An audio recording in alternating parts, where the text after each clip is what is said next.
YTN 라디오 이동희 뉴스 정면승부 3부 시작합니다. 원내보다 더 뜨거운 원외 정치토론, 원외 측면승부 시작합니다. 신장식 변호사, 천하람 변호사 나왔습니다. 어서 오십시오. 네, 안녕하세요. 신장식입니다. 예, 안녕하십니까. 전남 순천의 천하람입니다. 예, 오늘 오후에 소위 말하는 찌라시가 핸드폰으로 돌아왔던데, 김정은 건강 관련사. 근데 매번 나오는 거 아닙니까? 예, 저는 뭐 친구가 없어서 그런지 찌라시 이거 안 보내주더라고요. 예, 저는 이거 그 국정원에서 이렇게 그 뭐 보도자료 뿌린 거 보고 봤는데, 저는 이거 보고 이게 뭐 그렇게 전 국민이 보는 찌라시도 아닌 것 같은데 국정원이 이걸 이렇게까지 뭐 반박 자료를 낼 필요가 있나? 저는 오히려 지금 박지원 원장께서 그 수산업자 게이트 이런 걸로 이름에 오르락내리락 하시니까 뭔가 국정원이 본연의 업무를 하고 있다라는 티를 내기 위해서 굳이 이렇게 하신 거 아닌가 그런 생각이 많이 들더라고요. 천 변호사님도 너무 나가시는 것 같은데. 아니 뭐 이런 찌라시 내용대로라면 사실 우리 전에 김일성 주석은 10번도 더 돌아가셨습니다. 예, 그래요. 알겠습니다. 하여튼 관련이 없는 헛소문이었다 이런 것이고, 수산업자 게이트라고 말씀하셨으니까 그 얘기부터 합시다. 근데 이게 게이트라고 하기에는 야권 의원들 이름이 더 많이 오르내리던데요. 근데 뭐 여기저기 많이 나오더라고요. 보니까 본인은 김부겸 뭐 의원 보좌관 사칭도 하고 다니고, 정봉주 의원의 인격을 또 우리가 볼 수 있었던 게, 정봉주 의원은 선물을 받고 나중에 더 비싼 로얄 젤리를 또 다시 보내셨더라고요. 그렇게 해서 아마 여야 가리지 않고 이 사람은 누구든지 유력 정치인을 만나서 사진을 찍고 그걸 통해서 자기 사기 행각에 뭐 이렇게 사용하려고 했기 때문에 여야를 가리지 않고 조금 이름난 의원이다라고 하면 다 접근했던 걸로 그렇게 보는 게 맞을 것 같습니다. 근데 뭐 이게 단순히 만났다, 그런 건 큰 문제가 안 되겠죠. 네. 뭐 금전적인 게 오고 갔다든가, 뭐 지금 문제가 돼서 수사를 받고 있는 사람들은 금전 혹은 고가의 선물이 오간 거잖아요. 네, 그렇죠. 그게 나왔을 경우에는 좀 과연 많이 시끄러질 가능성이 높다. 하여튼 그런 이유 저런 이유 때문에 오늘 박영수 특검도 사의를 표명한 것이고요. 결과적으로는 그런 거죠. 근데 이제 이게 두 가지로 나눠봐야 될 것 같아요. 이 사람이 지금 한 게 말하자면 사기, 이 범죄자들이 흔히 얘기하는 공사를 위한 밑밥 뿌리기 정도 수준으로 보이는 분들도 계시고, 물론 그것조차도 딱 그 커트해내신 분들도 계신 거죠. 네, 사전에. 근데 이제 여기서 구체적인 대가 관계가 직무와 관련하여 구체적인 대가 관계가 있었느냐, 준 만큼 뭘 받은 게 있느냐. 특히 그 포항 남부경찰서장 A 총경이라는 분 대기 발령 중인데, 이런 분이나 그다음에 이 부장검사, 그 부부장검사로 강등된 이런 분들이 혹시 직무 관련하여 어떤 대가 관계가 드러난다라고 한다면 그거는 이제 완전히 또 다른 문제가 되는 거죠. 예. 그러니까요. 아마 경찰이 조사를 열심히 하고 있을 텐데, 근데 이 지금 사기꾼 수산업자가 뭐 김무성 전 대표에게 편지까지 보냈다. 네. 그런 얘기가 들려서 과연 어떤 일이 벌어질까? 특히 지금 아까 뭐 여권 인사들 정봉주, 박지원 이야기를 했습니다만은 어쨌든 야권 인사가 지금 더 많이 오르내리니까 땅 분위기는 어때요? 일단은 그 지금 김무성 전 대표의 형이 무슨 86억인가 76억. 뭐 76억인가요? 그러다 보니까 김무성 대표가 평소에 사람 사귀는 스타일이 좀 호방하고 이렇게 좀 두루두루 사귀는 스타일이긴 한데, 그래도 어떻게 보면 참 산전수전 다 겪은 분이 왜 이거를 제대로 잘라내지 못했을까 하는 아쉬움이 드는 거는 사실이고요. 이거는 좀 여의도는 아니고 박영수 특검과 그 이 부장검사라고 하는 그 사람에 대한 얘기로 저도 조금 하면, 사실은 이런 거 보면 굉장히 아쉬워요. 그러니까 99% 저도 변호사니까 주변에 검사들 굉장히 많지 않습니까? 99.9%의 검사들은 굉장히 성실하게 변호사들한테 밥 한 끼 얻어먹지 않으면서 하고 있는데, 굉장히 우리 사회에서 어떻게 보면 특검 중에서 유독 존재감이 강했던 박영수 특검도 뭔가 포르쉐 파나메라를 이렇게 뭐 빌려서 타셨다는 게 나오고, 이 부장검사라는 사람도 무슨 아주 고가의 그런 뭐 선물들을 받고, 근데 고가의 선물을 받으려면 신뢰관계가 쌓여야 되거든요. 선물 가격 이상의 유흥이나 이런 접대를 받았을 가능성도 분명히 있습니다. 그러다 보니까 저는 이런 것들이 터질 때마다 우리 사법부 전체의 신뢰가 떨어지는 거 뭐 여의도에 있는 정치인들이 이런 사업가 만나고 이런 것들도 물론 문제지만 법조인들의 이런 것들이 나오는 거가 참 법조인의 한 사람으로서 많이 씁쓸합니다. 저는 사실 뭐 박영수 특검 법조인 얘기를 하셨는데 저는 언론인이 이래도 되나 하는 생각이 사실은 이 사건 보면서 그 김 씨가 제일 먼저 사실은 그 이전에는 잡범에 불과했거든요. 근데 이렇게 밑밥을 거대하게 연예계까지 그냥 쫙 정관계 연예계까지 다 뿌리기 시작을 한 게 결국은 감옥 구치소에서 소위 그 조선일보 출신의 송모 씨를 만나면서부터란 말이죠. 이 사람이 박영수 특검을 소개해주고 박영수 특검이 또 이 부장을 소개해주고 뭐 이렇게 연결이 되고 그 중간에 또 그 누구야 그 이동훈인가요? 예, 그 양반 엄성섭 앵커 이런 분들이 언론인들이 중간에서 이게 무슨 뭐 만남 사이트 주선자도 아니고 중매쟁이도 아니고 정관계를 연결하는 그 중간고리 역할을 언론들이 했고 본인들도 뭐 차량을 받는다든지 골프채를 받는다든지 이런 일을 벌였어요. 그러니까 이게 그 언론이 중심이 돼서 사업가와 정계와 관계와 연예계를 이렇게 연결해 나가는 고리 역할을 하고 있다라는 점에서 사실은 이래도 되는 건가? 어디 영화에서 보던 장면 같다. 이런 생각이 들었습니다. 반성이 당연히 필요하다. 언론계의 성찰이 필요하다 생각이 들고요. 근데 관련해서 뭐 조선일보나 TV조선에서 뭐 이 건에 대해서 이야기는커녕 이제 보도조차를 하지 않고 있으니까. 그러니까 보도는 100번 양보해서 보도 안 하는 것도 문제지만 보도는 할 수 있다고 쳐. 그러면 벌써 보도는 하지 못한다라는 걸 양해를 100번 양보해서 한다고 하더라도 입장은 있어야 되는 거 아닌가요? 보도해야죠. 입장도 내야죠 당연히. 그럼 죄송하다라고 입장을 내야지. 그래요. 자, 근데 뭐 두 분 다 또 법률가니까 그 국민의힘에서 지금 계속 청와대 이야기를 합니다. 이거 특별 사면 해준 거 이거 봐준 거 아니냐 이거. 근데 결국은 그 야권 인사들 이름이 어쨌든 많이 오르내리니까 프레임 전환하려고 하는 게 아니냐. 김재현 최고위원 말고는 이 얘기 하는 사람 또 있나요? 권성동. 그래요? 네.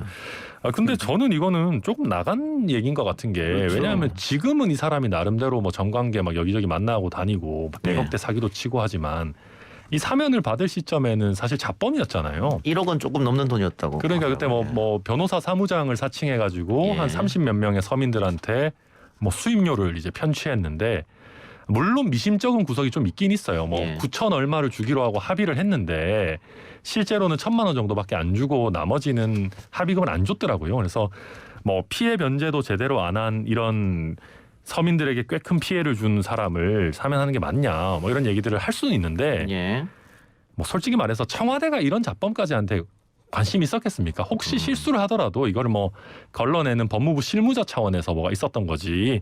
제가 봤을 때는 청와대까지 가는 거는 좀 너무 나간 입장인 것 같다. 저는 봅니다. 사실은 권성동 의원 그냥 너무 나간 정도가 아니라 권성동 의원님도 그렇고 검사 출신이시잖아요. 김재원 의원님도 변호사세요. 법률가란 말이죠. 그럼 특별 사면하고 일반 사면이 어떤 차이가 있고 특별 사면이 문재인 정부에서 몇 차례가 이루어졌고 이런 거 다 아실 만한 분이란 말이죠. 특별사면 문재인 정부에서 지금까지 3차례 이루어졌고요. 합쳐서 15,000명 이상이 특별사면 됐습니다. 특정하게 일정한 기준을 정해서 뭐 80% 이상 수용생활을 다 했고 그다음에 뭐 민생사범이었고 그 피해액이 뭐 그닥 크지 않고 이런 사람들을 딱 놓고 그냥 일관되게 그 기준에 맞으면 그냥 묻지 않고 그냥 다 해주는 거였어요. 그래서 당시에 그 소위 김 씨가 특별사면 받았다라고 하는 그 시기에도 1,661명인가? 1,600명 이상이 특별사면 받았거든요. 그때 160만 명 이상이 행정제재에서 또 면해지기도 했어요. 근데 이런 사정을 다 아는데 특별사면에서 특별이란 말이 딱 들어가니까 특별하게 그 사람만 콕 집어서 사면을 해준 것처럼 이렇게 국민들이 인식하게 하도록 하는 이런 거는 법률가 출신들은 조금 자제하시는 게 맞지 않나. 적어도 이런 생각은 듭니다. 알겠습니다. 자, 국민의힘 이야기를 우리가 지금 하고 있으니까 이준석 대표, 유승민 의원, 저는 유승민 전 의원이죠. 이제 뭐 대통령 나간다고 하시니까 후보라고 부르겠습니다.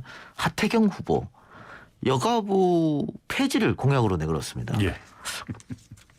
어떻게 생각해요? 이거 뭐 예전부터 많이 하셨던 얘기인 것 같아요. 유승민 후보 같은 경우는 지난번 대선에서도 아마 그 여가부 폐지를 공약으로 했던 것 같고요.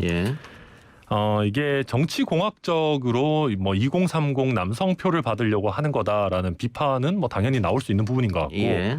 다만 우리가 조금 더 깊게 들어가야 되는 부분이 이분들이 여가부를 폐지하고 아무것도 안 하겠다. 그러니까 우리가 여성을 위해서 아무것도 하지 않겠다라고 얘기하는 것은 아니고 뭐 양성평등위원회를 만들자. 오히려 또 여가부에 대한 비판을 내놓고 있거든요. 여가부가 예를 들면 뭐 박원순, 오거돈 전 시장들에 대한 그런 어떤 문제들이 있을 때 과연 도대체 무슨 역할을 했느냐. 또 어떻게 보면 힘이 없는 그냥 그 정권의 전리품처럼 전락해 있다 보니까 실질적으로 정말 양성평등을 위해서 기능을 못하는 것 아니냐. 차라리 이거를 좀 다른 형태로 재편하는 것이 오히려 양성평등을 위해서 더 낫지 않냐 이런 얘기를 하고 있는 거기 때문에 이걸 뭐 단순히 여가부 폐지가 뭐 반여성적이다 이렇게 얘기할 건 아닌 것 같습니다. 아니 근데 정의당이 또 발끈하겠죠. 발끈이 아니라 정당한 비판 하면 아니 근데 이런 게 있잖아요. 정부조직법상 장관, 부서, 부처가 있는 것보다 더 센 조직을 어떻게 만듭니까? 특별법 만들어서 무슨 위원회에다가 양성평등위원회에다가 특별법 만들어서 예산과 인력을 다시 배치를 할 건가요? 저는 본말이 전도된 거고 정치적 목적을 분명히 가지고 하는 이야기다. 하필이면 딱 이준석, 하태경, 유승민 후보까지 딱 그 20대 남자들의 표심을 자극해서 본인들의 정치적 명망과 자리를 지위를 획득하신 분들이 그 얘기를 하고 계시잖아요. 예.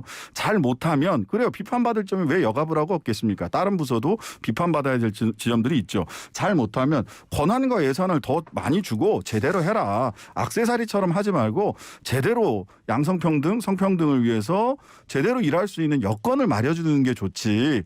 야, 지금까지 잘못했으니까 없애. 그리고 어디서 지금 정부조직법상 가진 권한보다 더 센 권한과 인력과 재원을 가진 별도의 부서를 만든다? 이건 저는 변명이라고 봅니다. 알겠습니다. 두 분 입장 잘 들었고요. 제가 궁금한 거는 하태경, 유승민 대통령을 하겠다고 나선 사람이고 이준석 대표는 정권 교체를 해야 하는 당대표잖아요. 네. 전략적으로 여가부 폐지가 선거에 플러스 알파가 되겠느냐. 그건 어떻게 보세요? 저도 그 부분 잘 모르겠어요. 솔직히 잘 모르겠고요. 이게 약간 락인 효과, 그러니까 이제 좀 이미 잡은 뭐 2030 남성 표심을 더 공고히 하겠다라는 전략으로 봐야 되겠죠. 그리고 사실은 뭐 이런 거에 대해서 결국은 경선을 통과한 대선 후보가 공약을 정하는 거예요. 그렇죠. 네? 그러다 보니까 저는 이게 나쁘다고는 보지 않는 게 아까도 신 변호사님도 얘기하셨지만 자기들 지지 세력을 뭐 대변하는 거 아니냐. 예. 근데 정치인이 지지 세력을 대변하는 게 뭐가 나쁩니까? 예. 저는 오히려 그래서 당내에서도 조수진 의원 같은 경우는 또 여가부 폐지에 대해서 반대 의견 내고 하더라고요. 원희룡 후보 반대하더라고요. 그래요? 예. 원희룡 후보도 반대하고 이런 식으로 해서 저는 우리가 젠더 갈등을 대하는 태도 자체가 정치권에서 이게 너무 핫하다라고 해서 도망을 다녔어요. 그거를 그래도 끄집어내서 2030 남선들의 지지를 이준석 대표가 받았던 건데 저는 지금이라도 이런 논의를 오히려 당내에서 하고 뭐 네티즌들 우리 국민들한테 댓글창에서 싸우라고 밀어놓지 말고 우리 정치인들이 제대로 한번 논리적으로 논쟁 펼쳐보는 건 좀 좋다고 봅니다. 뭐 도망 다니는 분들도 계시지만 사실은 제가 20대 초반에 딸이 있는데요. 이 여성들 20대 초반 여성들이 하는 얘기는 차마 못했던 이야기들을 정치적 언어로 번역해서 차마 그 사이트에서나 자기들 모여있는 사이트에서나 했던 얘기들을 유력 정치인이 나와서 그냥 하고 있는 거 아니냐. 도망 다녔다기보다는 차마 못했던 이야기들을 그냥 수면 위로 끌어올렸다. 근데 그것이 정치인의 역할에 적합한 언어 구사 방식이고 적합한 타겟팅인지는 조금 더 검증의 시간이 필요하다는 생각이 듭니다. 예. 근데 뭐 국민의힘도 아까 뭐 천 변호사 말처럼 후보가 정해지면 거기에 맞게 또 공약이 나올 테고 네. 시간이 지나면 폐지해서 뭐 조직을 좀 슬림하게 한다든가 이런 걸로 바뀔 가능성도 있고 그렇죠. 예, 그건 좀 두고 봅시다. 자, 국민의힘 이야기 했으니까 민주당 이야기도 좀 해보죠. 자, TV 토론이 3번 있었는데 TV 토론이 아니고 이재명 청문회다. 신 변호사님 어떻게 생각하십니까? 뭐 당연히 1위의 숙명 아니겠습니까? 예.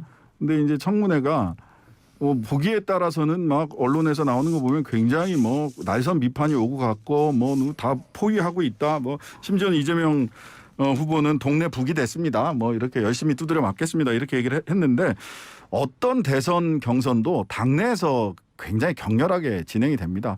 그 지난 대선 2017년 대선 때도 실은 문재인, 안희정 그리고 그 이재명 지사까지 사실은 굉장히 날선 비판들 오고 갔어요. 그래서 이건 하나의 검증의 과정이고 대선 경선에서 당연히 거칠 수밖에 없다. 나를 열심히 때려라. 대신 제대로 때려라. 이렇게 이 지사가 얘기하고 있으니까요. 그런데 끝나고 나서 화합을 할 수 있겠느냐. 아까 원희룡 지사 이야기 잠깐 했습니다만 지난번 지방선거 때 제주도에서 민주당 경선이 너무 강하게 붙어가지고 민주당 경선에서 패배한 사람이 민주당을 지지하지 않고 원희룡 지사를 밀었단 말이에요. 그런 일이 벌어질 수도 있지 않나. 이 도지사 선거랑 대선은 많이 다릅니다. 아시다시피 많이 다릅니다.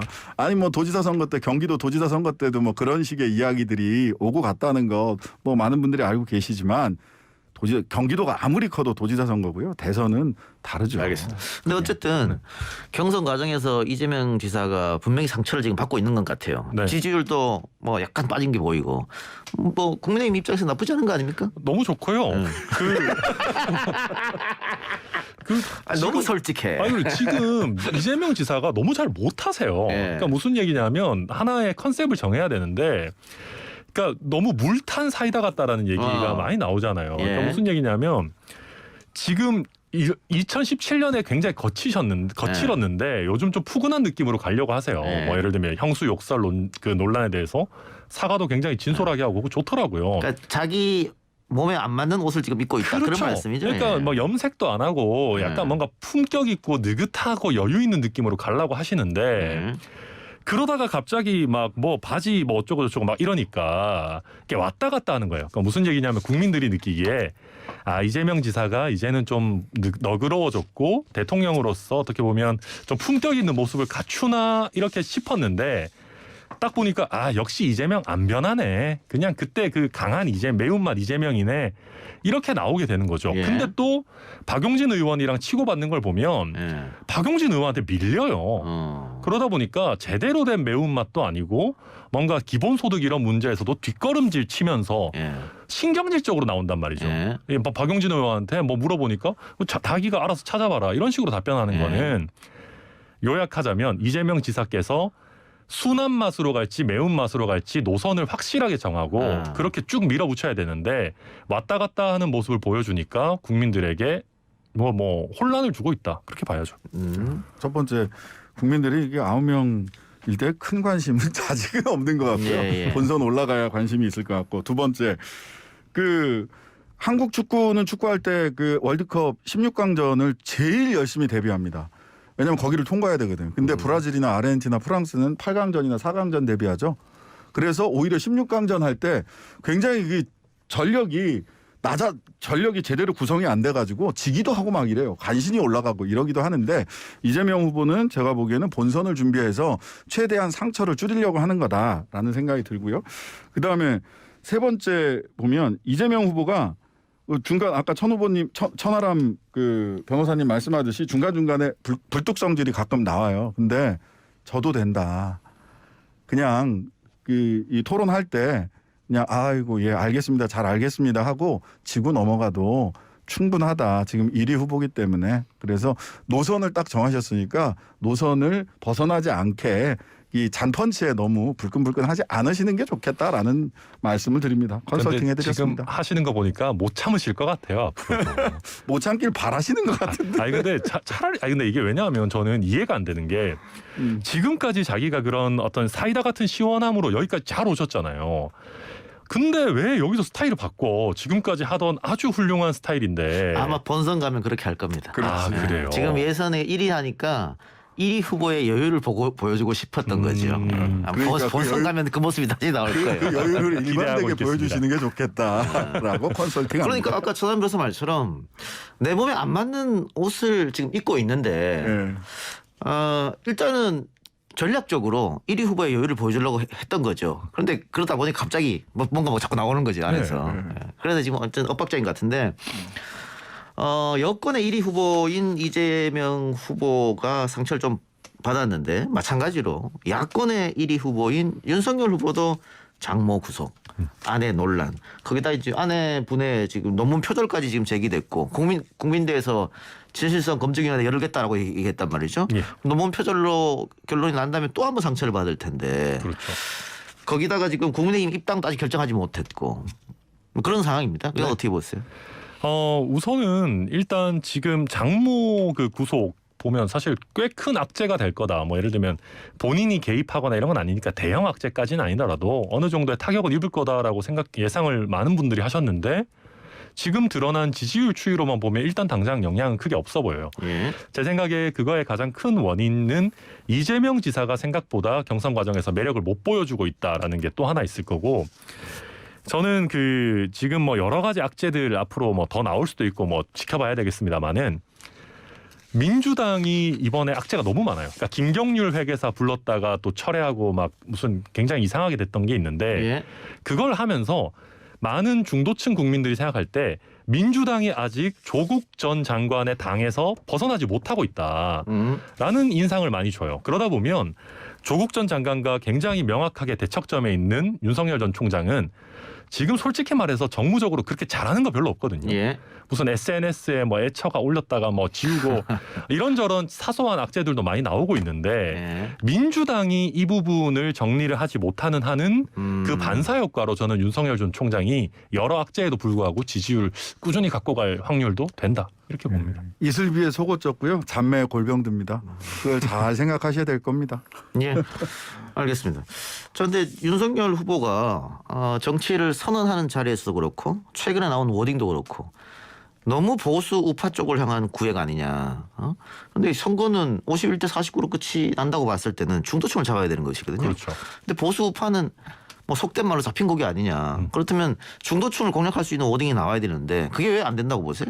그러니까 저도 아까 신 변호사님 말씀에 좀 동의하는 게 그 이재명 지사가 지금 약간 본선을 보고 그러니까 4강 이상을 보고 지금 뛴다라고 하면 그 윤 전 총장은 내심 국민의힘 경선을 보고 있는 것 같아요. 일단 첫 번째 네. 허들로. 왜냐하면 본인은 아직 조직도 없고 세력도 없고 이러다 보니까 지금 있는 그 보수층부터 결집을 시켜서 내가 국민의힘 경선을 일단 무난하게 통과한 다음에 해야겠다 이런 생각인 것 같습니다. 알겠습니다. 지켜봅시다. 자, 시간이 없어서요. 신장식 변호사 다음 주에 이야기 듣겠습니다. 두 분 오늘 말씀 고맙습니다. 수고하셨습니다. 네, 감사합니다. 네, 감사합니다.